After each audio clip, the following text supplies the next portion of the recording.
Hai semuanya, balik lagi sama Jalan Sarjana. Kalau hari ini kalian merasa bos temen-temen tuh nyebelin ataupun tugas kantor numpuk banget, tahan dulu ya keluhan kalian. Karena di masa lalu ada pekerjaan resmi yang tugas harian warganya tuh adalah megang kotoran raja. Bahkan profesi gila di video ini saking buruknya, kalian pun aku yakin deh gak akan mau melakukannya meskipun digaji miliaran rupiah. Mau tau gak ada apa aja? Hai, aku Jenny, yuk kita bahas. Nomor 10. Pelayan toilet kerajaan. Secara nama dan juga tempat kerjanya sih emang keren ya. Tapi Groom of the Stool alias pelayan toilet kerajaan di Inggris waktu era Tudor itu aslinya mah iu banget guys. Tugas utama orang ini adalah nemenin raja ke toilet, nyiapin peralatannya, merhatiin pola buang airnya, dan pastinya bantuin cebokin sang raja setelah selesai. Bahkan gak cuma itu aja ya, tapi orang ini pun harus mantau kesehatan kotoran si raja setiap harinya loh. Mulai dari warnanya, bentuknya, sampai baunya juga. Walaupun job desk-nya ngurusin urusan belakang, ini sama sekali bukan posisi untuk pelayan rendahan ya. Justru ini adalah jabatan super prestisius yang ngasih power politik gila-gilaan ke pemegangnya loh. Kenapa? Karena momen nongkrong di toilet itu adalah salah satu momen dimana raja bisa santai tanpa dikerubungi oleh banyak orang.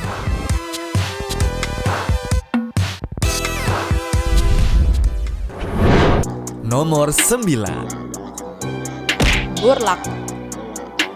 Kalau sekarang kapal ditarik pakai mesin jangkar, zaman dulu di Sungai Volga Rusia tuh ada profesi burlak ini ya guys. Nah, buat kalian yang nggak tahu, mereka ini adalah sekelompok orang yang disuruh tarik kapal kargo raksasa pakai otot mereka sendiri. Jadi pada masa itu jalur perdagangan di sana tuh sibuk banget dan kapal layar dari Laut Kaspia tuh nggak bisa jalan ke arah hulu karena harus melawan arus sungai yang kencang dan arah anginnya jarang bersahabat. Daripada kapalnya hancur nabrak tepian sungai, disewalah gerombolan petani miskin yang rela dibayar receh demi bisa makan seminggu. Mereka diikat pakai tali di dada, terus pada jalan kaki sembari narik kapalnya. Ya tergantung ukuran muatannya juga sih ya, tapi biasanya satu tim burlak tuh bisa sampai 150 pria sekaligus loh guys.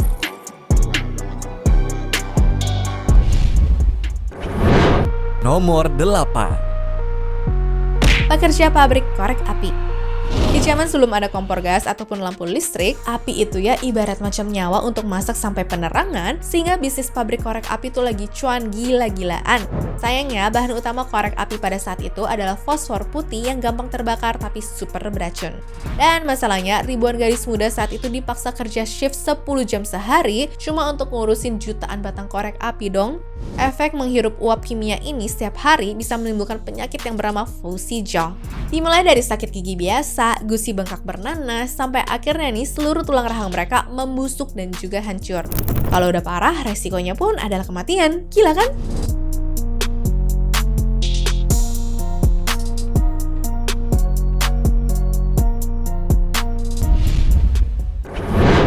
Nomor 7. Whipping boy. Kerajaan Eropa dulu ada hukum kalau pangeran ataupun calon raja itu orang yang suci dan mereka tuh nggak boleh dipukul ataupun dihukum fisik sama siapapun kecuali sama rajanya sendiri. Nah mungkin kalian langsung mikir nih, lah kalau si pangeran nakal gimana? Disinilah peran dari pekerja whipping boy ya guys. Jadi sebagai gantinya, istana tuh nyewa anak laki-laki seumuran untuk jadi teman main pangeran sehari-hari. Nah kalau pangeran bikin salah, si whipping boy inilah yang bakal dicambuk dan juga disiksa di depan mata pangeran. Tujuannya tuh murni ya untuk nyerang mental sang pangeran biar dia tuh merasa bersalah ngeliat bestinya menderita gara-gara kelakuannya. Tapi kalau pangerannya careless sih, ya kayaknya sih nggak akan peduli-peduli amat ya.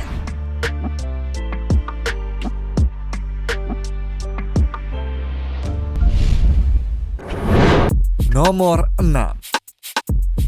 Petani kotoran. Sebelum ada sistem toilet siram modern, orang-orang Inggris di era Tudor zaman dulu pada buang air kecil dan juga buang air besar di dalam lubang penampukan di bawah rumah mereka ya guys. Nah, orang yang bertugas nguras lubang penuh kotoran itu tentunya bukan mereka sendiri. Ada pekerjaan yang namanya adalah gong farmer. Mereka juga punya julukan nightman karena hukum kota mengharuskan mereka cuma boleh beroperasi di tengah malam buta biar para warganya itu nggak keganggu sama bau busuknya. Praktiknya tuh ngeri banget ya guys. Dalam kegelapan, mereka harus masuk ke sumur tinja dan kadang nih sampai kerendam sepinggang ataupun seleher cuma untuk nyekop kotoran pakai tangan dan juga ember. Resikonya pun bisa dibilang taruhan nyawa ya, karena pernah ada yang pingsan keracunan gas metana, ada yang tewas tenggelam di dalam kotoran, bahkan ada yang tertimpa runtuhan tembok batu yang rapuh sampai mati karena infeksi bakteri juga. Oh ya, hasil kurasan ini pun lalu diangkut pakai tong untuk dibuang ke ladang luar kota atau ke dekat sungai Thames yang nantinya nih bakal diolah jadi pupuk ya guys.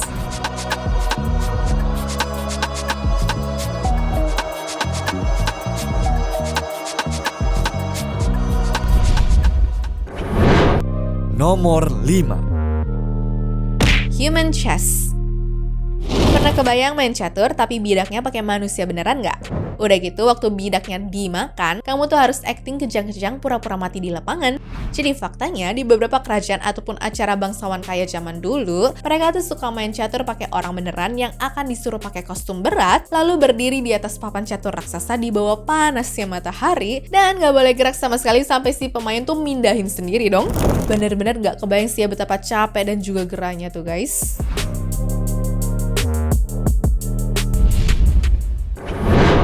Nomor 4. Leech Collector. Di zaman era Victoria, dunia kedokteran tuh lagi gila-gilanya nih sama terapi lintah. Saat itu, lintah dianggap benar-benar bisa menyembuhkan segala penyakit. Nah masalahnya, siapa yang mau nyari lintahnya coba? Makanya dari situ muncullah pekerjaan Leech Collector. Mereka bakal jalan ke rawa-rawa, terus membiarkan kaki telanjang mereka terendam di air supaya lintah-lintah itu ngegigit dan juga menghisap kaki mereka. Nah, begitu lintah itu kenyang dan juga nempel, barulah dipanen. Sayangnya, pekerjaan ini ada efek sampingnya ya, yaitu para pekerjanya jadi sering pingsan karena kehabisan darah ataupun kena infeksi bakteri. Ini sih bukan cuma banting tulang ya kerjanya, tapi banting darah juga guys.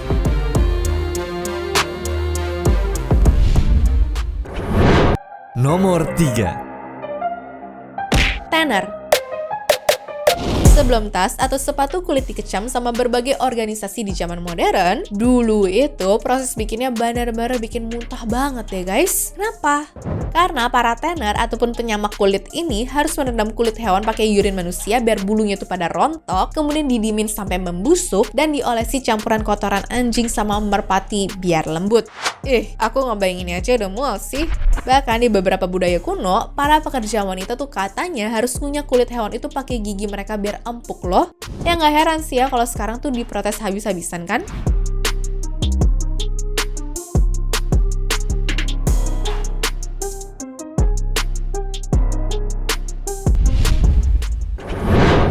Nomor 2. Pelawak pemakaman Romawi. Zaman Romawi kuno ada profesi yang namanya adalah Archinimus alias badut pemakaman. Jadi pekerjaan ini bisa dibilang cukup unik sih guys. Nantinya di saat ada orang meninggal dan juga diarak ke kuburan, badut ini tuh bakal pakai baju dan topeng yang mirip banget dengan muka si almarhum ya. Nah, tugas mereka itu harus berjalan di depan peti sambil joget-joget, niruin gaya bicara, tingkah laku, dan ngejek kebiasaan buruk sang almarhum semasa hidupnya. Ini tuh bukan untuk menghina loh ya, tapi orang Romawi kuno tuh punya mindset kalau pemakaman itu nggak boleh cuma diisi tangisan sama kesedihan doang. Nah, aksi ini tuh sengaja dilakuin pun untuk merayakan pencapaian hidup sang almarhum, menghibur keluarga biar nggak terlalu down, sekaligus menjadi simbol pengingat kalau arwahnya udah berdamai dan siap bergabung dengan leluhur mereka ya. Cuma tetap agak aneh sih guys, masa lagi sedih nih, malah ada badut joget-joget di depan kita gitu.